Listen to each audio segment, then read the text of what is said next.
السلام علیکم۔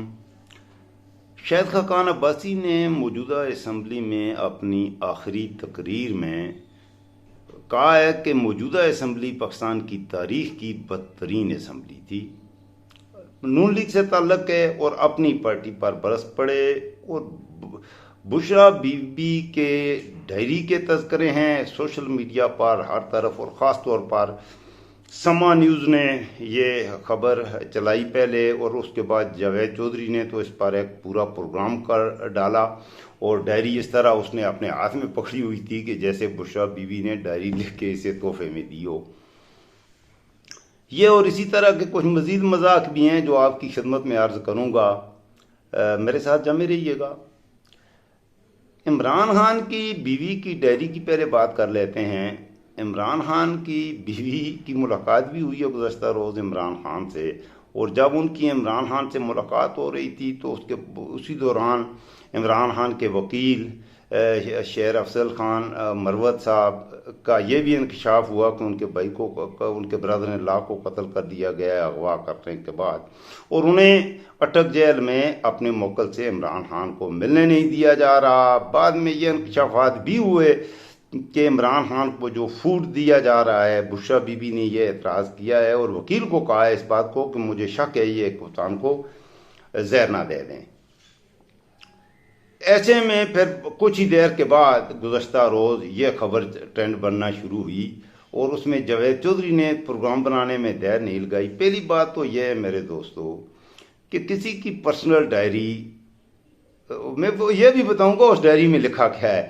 کسی کی پرسنل ڈائری، اس میں مختلف طرح کی چیز میں خود لکھ لیتا ہوں، کوئی چیز ہوتی ہے میں کرتا ہوں، کوئی اہم چیزیں ہوتی ہیں تو کوئی اہم پوائنٹس ہوتے ہیں، یہ میرے سامنے لکھے ہوئے ہیں، یہ دیکھیں میں آپ سے بول رہا ہوں، یہ میں پہلے میں نے کچھ پوائنٹس تاکہ میں جب آپ سے گفتگو کروں، ویسے تو میں سکرپٹڈ ویڈیو نہیں بناتا، لیکن کچھ پوائنٹ خاص جو اگر ہوں تو وہ میں ضرور لکھ لیتا ہوں، وہ ہر وقت قلم میرے ہاتھ میں ہوتا ہے اور میں کر لیتا ہوں۔ تو اسی طرح اگر آپ کوئی کرتے ہیں تو یہ میرا پرسنل میٹر ہے، اس میں نے کیا لکھا ہے، اس سے کسی کو غرض نہیں ہونی چاہیے۔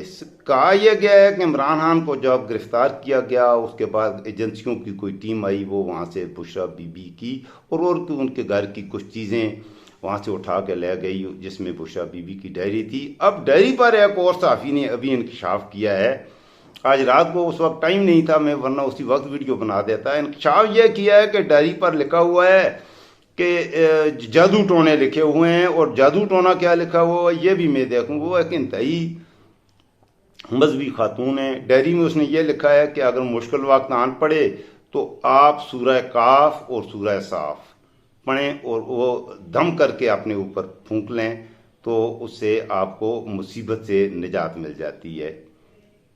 اس بات پہ تو ہمارا بھی عقیدہ ہے، ہم قرآن کی مختلف آیات مختلف مواقع کے لیے استعمال کرتے ہیں، پڑھتے ہیں، دم کرتے ہیں، ثابت ہے احادیث سے مقدسہ سے۔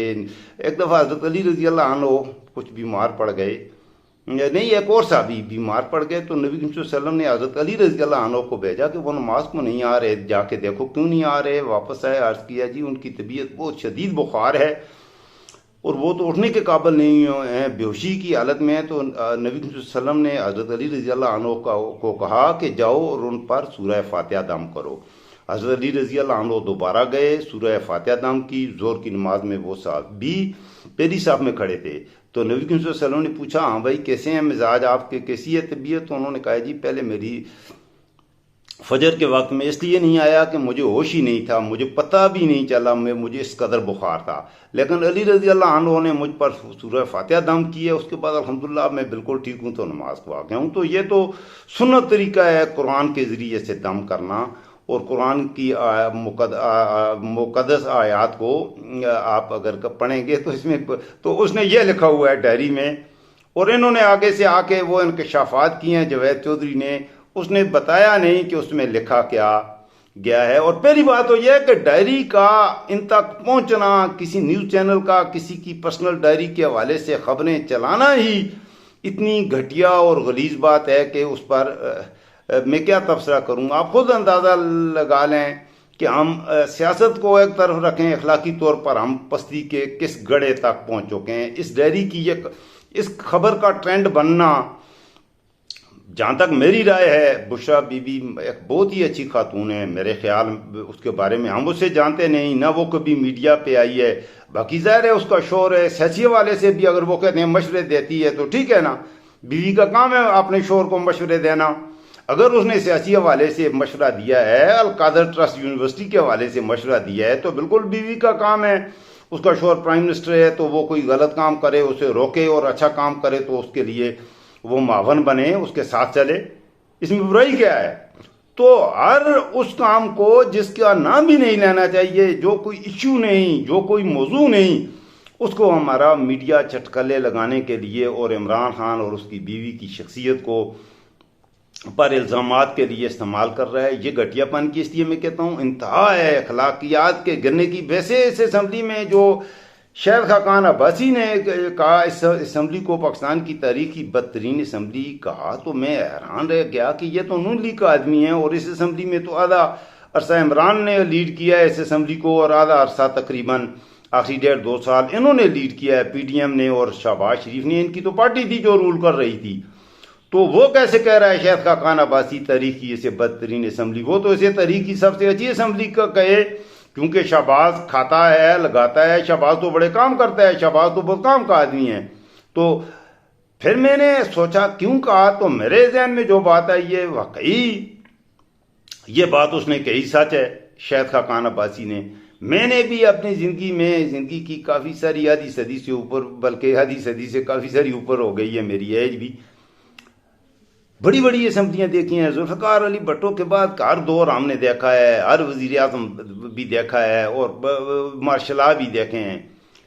اس میں کوئی شک نہیں، شہید خاقان عباسی نے یہ صحیح کہا کہ اس اسمبلی میں کچھ لوگ ایسے آ گئے تھے جو اس قدر گھٹیا اور غلیظ تھے کہ انہوں نے تو واقعی سابقہ اسمبلیوں میں اس طرح کے معاملات نہیں ہوئے۔ مثلا اس اسمبلی میں رانا ثناءاللہ جیسے لوگ تھے، اس اسمبلی میں مریم اورنگزیب بھی تھی، یہی وہ اسمبلی ہے اس میں رانا تنویر بھی تھا، یہی وہ اسمبلی ہے جس میں میں ایک ایک کا بتاتا ہوں، خواجہ صفدر بھی تھا، تو اس اسمبلی میں عطا تارڑ بھی تھا، اس اسمبلی میں سندھ سے قادر پٹیل بھی تھا۔ آپ سندھ سے قادر پٹیل نے جو سپیچ کی آپ وہ سنیں، عمران خان کے حوالے سے کی، عمران خان کی مخالفت ضرور کریں، لیکن اس سپیچ میں جو کچھ اس نے کہا، کوئی بھی دوست میں اس کو کہتا ہوں کہ آیا عمران خان نے زندگی میں کسی کی ماں بہن ہے کی ہو یا اس طرح کی؟ ٹھیک ہے وہ کنٹینر پہ تھا اس وقت، وہ کہتا تھا کہ میں ان کے پسینے نکالوں گا، انہیں ماروں گا، ان کو لٹکاؤں گا، پھانسی دوں گا، دے نہیں سکا، لیکن یہ باتیں وہ یہ بھی نہیں کہنی چاہیے تھی، میں کہتا ہوں۔ لیکن اس حد تک گھٹیا اور غلیظ زبان جو قادر پٹیل نے اور رانا تنویر نے تو قومی اسمبلی میں کھڑے ہو کے کسی کو حرامی کہنا، اس سے بڑی کیا بات ہے؟ آپ بتائیں۔ پھر اسی طرح اسی اسمبلی میں کچھ، میں اب ان کا تذکرہ نہیں کرنا چاہتا، ذکر نہیں کرنا چاہتا، مولویوں کا کروں گا تو اور زیادہ بات بگڑے گی، تو اس اسمبلی کو پاکستان کی اور قانون سازی بالکل نہیں کی، غریب کے لیے، ملک کی فلاح و بہبود کے لیے کوئی پروجیکٹ اس اسمبلی نے لانچ کیا ہوا نتھنگ۔ مہنگائی اپنے عروج پر پہنچی اور ایسی عروج پر پہنچی، اب جاتے جاتے پیٹرول میں 20 روپے کا اور ٹیکہ لگا کے گئے ہیں، ملک کا بالکل بیڑا غرق۔ میں اکثر کہا کرتا ہوں خدا کی قسم لوگ بھیک مانگ رہے ہیں، اور اس قدر بکاری میں پاکستان کے امیر ترین شہر میں رہ کے یہ کہہ رہا ہوں خدا کی قسم، اس قدر بکاری، پہلے کوئی بوڑھا مار دیا عورت کسی چوراہے پہ ہمیں نظر آتا تھا بھیک مانگتے ہوئے، اب بچے سے لے کے نوجوان ہر قسم کے لوگ، کسی بھی آپ بینک کی ATM مشین کے پاس اگر چلے جائیں تو خدا کی قسم اس کے بعد بھی کوئی بھی، میرے اس شہر میں ایبٹ آباد میں پتہ نہیں ہے 200-300 ATM لگی ہوئی ہیں، جہاں بھی ATM لگی ہوئی ہے آپ جا کے دیکھیں اس کے بعد، تاکہ کوئی پیسے نکالے اور مجھے کچھ دے کے جائے، وہاں پر عورتیں، بچے، چھوٹی عمر کے بچے بھی۔ یہ حال ہو گیا اس ملک کا، اس پوزیشن تک ہم پہنچائے۔ آخر میں یہ کہوں گا کہ یہ ایک چینل ہے پاکستان کا، سما نیوز، اس نے یہ خبر لگائی، اور اس کے بعد جاوید چودھری نے اس پہ اپنے چسکے لگائے، چٹکلے کھیلے۔ میرے دوستو، اس طرح فہم حاصل کرنے کے بجائے، وہ کہتے ہیں کہ سور کھانے کے بجائے آپ بھوکے مر جائیں تو بہتر ہے۔ جھوٹ کو پروموٹ کرنے کے بجائے آپ کو فیملیٹی، مجھے کوئی فیم نہیں ہے الحمدللہ، میں انتہائی مطمئن ہوں. یہ جتنے بڑے بڑے اینکر ہیں 2 ملین 3 بلین سبسکرائبر والے، خدا کی قسم میرے مقابلے میں شام کو جاتا ہوں جنگل میں جا کے رننگ کرتا ہوں، دوڑتا ہوں، بچے میرے ہوتے ہیں، ایکسرسائز کرتا ہوں، اپنی فٹنس کا خیال رکھتا ہوں. اللہ تعالیٰ اچھا ترین رزق مجھے دیتا ہے. کوئی میرا فیم نہیں ہے. میں نے اپنا چینل ابھی مونیٹائز بھی نہیں وہ کیا، تو الحمدللہ اللہ کا احسان ہے، مجھے اس کی ضرورت ہی نہیں ہے. مجھے شہرت کی ضرورت نہیں ہے. صاف ستھرے اچھے لوگ ہیں، دیکھتے ہیں تو دیکھیں، جو نہیں دیکھتا تو تھینک یو ویری مچ. اس میں کیا بات ہے یار؟ تو سستی شہرت کے لیے، اپنے چینل کی ریٹنگ بڑھانے کے لیے اس طرح کی بیہودہ خبریں لگا کے، اور یہی لوگ ہیں جنہوں نے پاکستان کے عوام کو گمراہ کیا ہے.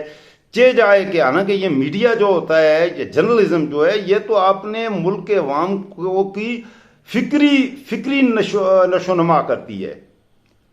یہ جو میڈیا ہوتا ہے آپ کا، آپ کے عوام کے ذہن بناتا ہے، آپ کے دماغ بناتا ہے، آپ کی آئیڈیالوجیز، آپ کے نظریات، وہ ساری چیزیں بناتا ہے، اچھی روایتیں قائم کرتا ہے اور بری روایتوں کو مٹاتا ہے. میڈیا کا یہ کام ہوتا ہے، اور دنیا کے ترقی یافتہ ملکوں میں ایسے ہی ہو رہا ہے. اسی وجہ سے وہ ترقی یافتہ ملک ہیں. میں اکثر آپ مثالیں دیکھیں، آپ عمران خان کی بات نہیں ہے، آپ ویسے دیکھیں دنیا میں، جاپان والوں کو دیکھیں، سنگاپور والوں کو دیکھیں. سنگاپور میں کوئی روڈ پہ سگریٹ نہیں پیتا. سنگاپور میں اس کی مسجدوں میں پان کے دبے نہیں ہوتے. یہاں مسجدوں کے غسل خانوں کا جو حال کیا ہوا ہے، اللہ معاف کرے، وضو آدمی عزت کے ساتھ نہیں کر سکتا. اخلاقی طور پر یہ گراوٹ کیوں آئی ہے؟ ان گندے لوگوں کی وجہ سے. یہ جاوید چودھری، مبشر، لقمان اور یہ گٹیا قسم کے جو ان کو کیا کہتے ہیں، ٹٹو سے ایک افتخار احمد ایک آتا ہے، وہ بھی کہتا ہے، میں پتہ نہیں ہے کس کا، افتخار احمد نام کا ایک صحافی آتا ہے، حالانکہ ٹھیک ٹھاک میری عمر کا ہوگا بغیرت، لیکن اس قدر گٹیا اور غلیظ زبان استعمال کرتا ہے، ساری یادیں کراس کر جاتا ہے. اس طرح کی جب آپ کو جو اور ان کو انٹلیکچوئل مانا جاتا ہے سوری، ان کو قوم کے انٹلیکچوئل کہا جاتا ہے.